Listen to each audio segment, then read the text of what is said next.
Hey, welcome back to the Box Office Breakdown. I am Huck, and I hope you all had a really good Father's Day weekend. I sure did. If you celebrated it, I hope you had a great time.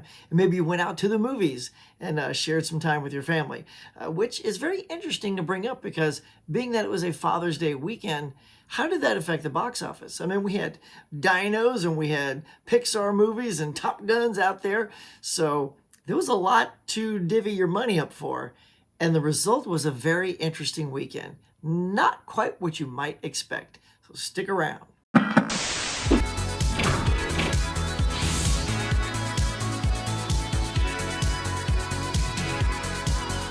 Okay, guys, before we get into the box office of the weekend of June 17th through the 19th, if you're new to my channel, please get on down there and hit like and subscribe and smack that notification bell.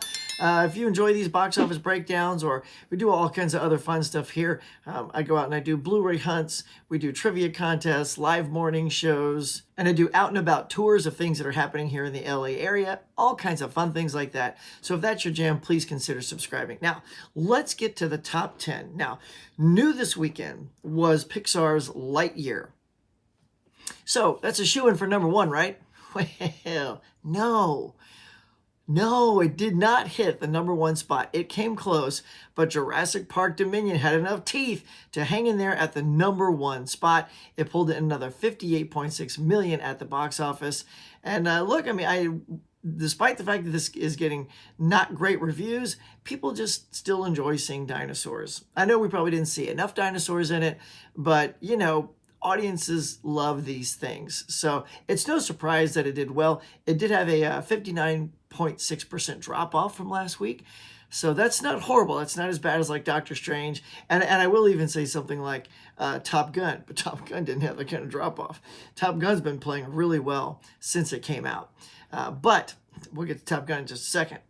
Because speaking of second, the second movie was Lightyear from Disney Pixar. That one brought in $51 million at the box office. So that definitely underperformed what Disney was hoping. I think they were shooting in that $70 million area. So it definitely came short of that prediction. But here's the thing.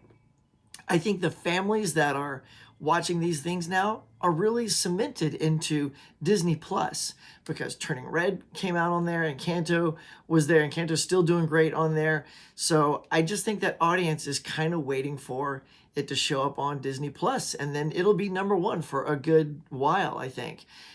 So yeah. So there you go. So that's at number two. It's going to be a fascinating fight for number one next week, because at number three is Top Gun Maverick. It brought in another $44 million. So third place. So look at those numbers for 1, 2, and 3. Usually the top 1 or 2, or they're just blowing away everyone else. But you got 58 million, 51 million, and now 44 million for Top Gun Maverick, bringing its domestic box office to 466 million currently. And it is kind of approaching that $1 billion mark. I think we were all like wondering, could it make it? But I mean, if it keeps performing like this and having good legs, I seriously think it could really come close, because its worldwide box office take right now is 885 million, 168,000 at the box office. So that is pretty dang good in week number 4, and it's still going strong. I mean, at number 3, it only dropped 15% from last week.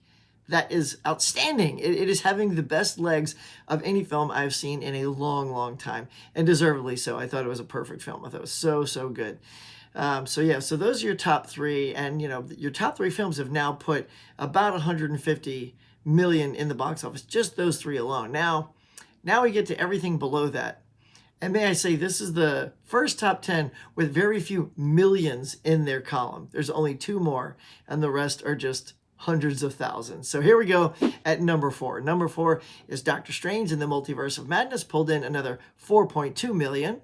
After that is Bob's Burgers at number 5 with 1.1 million. And that rounds out your top 5. And now we're going to go to number 6, The Bad Guys. And that's when the millions stop. Bad Guys brought in 980,000 at the box office. At number 7 is Everything Everywhere All at Once, which is getting good play on streaming right now. That got 959,000.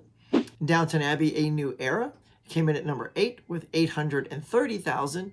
Sonic the Hedgehog Part 2, also doing well on streaming, came in at number 9 with 228,000. And the only other new release other than Lightyear was Brian and Charles. It's this movie about a guy who's just sort of super lonely and he invents a robot so he can have a friend.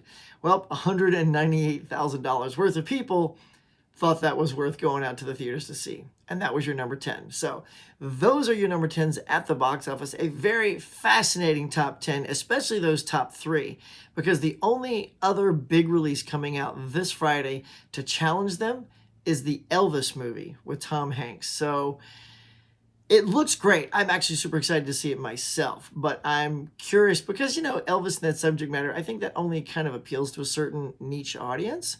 So with Jurassic World dropping like to 59%, Lightyear only starting at number 2 at 51, I feel like it's going to drop. And if Top Gun holds on, I think there's a good chance Top Gun could be number 1 again next week, unless there is a real thirst to see this Elvis movie, which could just edge it out, and then it'll drop under it the following week. So I'm just kind of curious how next week's box office will go. That'll be a fascinating fight. All right, so those are your top 10s for this week, for the weekend of June 17th through the 19th. Now let's head over to your favorite streaming services and see what's number 1. All right, over here on your streaming services, starting with Netflix, is a movie called Spiderhead with Chris Hemsworth and Miles Teller, was number 1 on Netflix. Over on HBO, we had Father of the Bride, a new take on that with Andy Garcia and Gloria Estefan. On Disney Plus, while Obi-Wan's racking it up on the TV side, Encanto's still number 1 on the movie side, but because of Lightyear coming out, all of those Toy Stories are now in the top 10 over on Disney Plus. On Amazon Prime, we have sort of James Bond coming back into the fray there. No Time to Die is number 1 over there. Following that on Paramount Plus is Jerry and Marge Go Large. That looks pretty funny. It's a movie with Annette Bening and Bryan Cranston. So yeah, if you want to check that out, get over there to Paramount Plus. Over on Hulu, we have a wicked little shark movie called The Requiem. I don't know if that's any good, but it was good enough to hit number 1 over there. Over on iTunes, we got Uncharted at the number 1 spot there. And on Amazon, the paid portion of Amazon and Google Play, we have Morbius at number 1. And rounding out the streaming on Vudu is Sonic the Hedgehog Part 2. So those are all your number 1s on your streaming services. Guys, if you enjoyed this box office breakdown for this weekend, please do me a favor and get on down there and hit like and subscribe and smack that notification bell. I'd really appreciate that. What is your prediction for next week? Do you think Top Gun has what it takes to get up there at number 1 and keep Elvis from being the king? Or will the Dinos surprise everyone and stay strong in its 3rd week? Or what do you think? Maybe Buzz Lightyear will get a lot of buzz and push Lightyear to the top. Should be an interesting week next week. All right, guys, that's going to do it for now. Thanks so much for checking out this video. Until next time, whether you're a moviegoer, a stay-at-home streamer, or a lover of physical media, get out there and watch some movies.